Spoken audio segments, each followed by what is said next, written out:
Ella, doncs, és coneguda pels seus poemes, pel que va escriure, i també és coneguda perquè va ser feminista, va col·laborar molt amb la causa feminista, va participar a la Sala Edicions de les Dones, que era una editorial de dones, doncs als anys 70-80, i ella hi va participar, i després una de les coses que ella va fer, que també és molt important, és que va traduir una sèrie de dones que havien escrit de parla anglesa, tant nord-americanes com angleses, com d'Anglaterra, com del Canadà, i va traduir-les al català.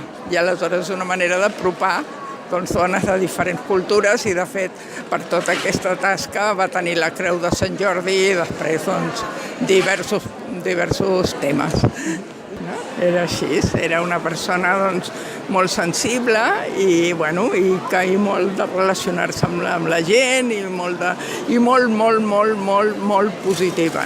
De fet, aquí ho han recitat abans, ella deia que era la seva divisa, que ella deia que era visc i torno a reviure cada poema, cada paraula.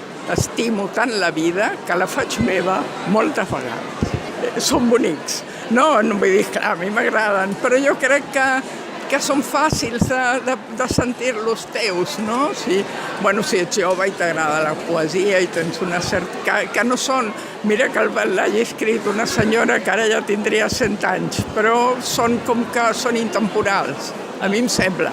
Parla molt, doncs, de la vida de cada dia i toca molt. I per dir-te una anècdota, saps com van haver-hi els atemptats a Barcelona i que la gent va penjar moltes coses allà a la Rambla?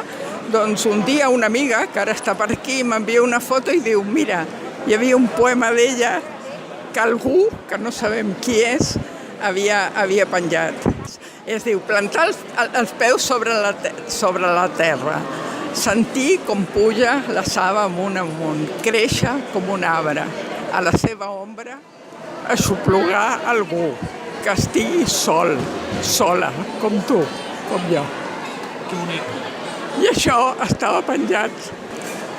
I jo crec que era molt adient, saps? Quan vivíem aquest moment, que potser era de trencament, no? D'acollir.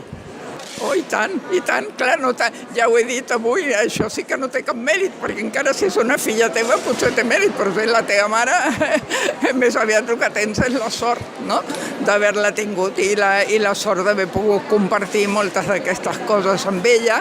I, de fet, ella fa molt poc, ara aquest any se celebra el seu centenari, però com que ella va viure fins molt gran, de fet, només fa 3 anys que va morir.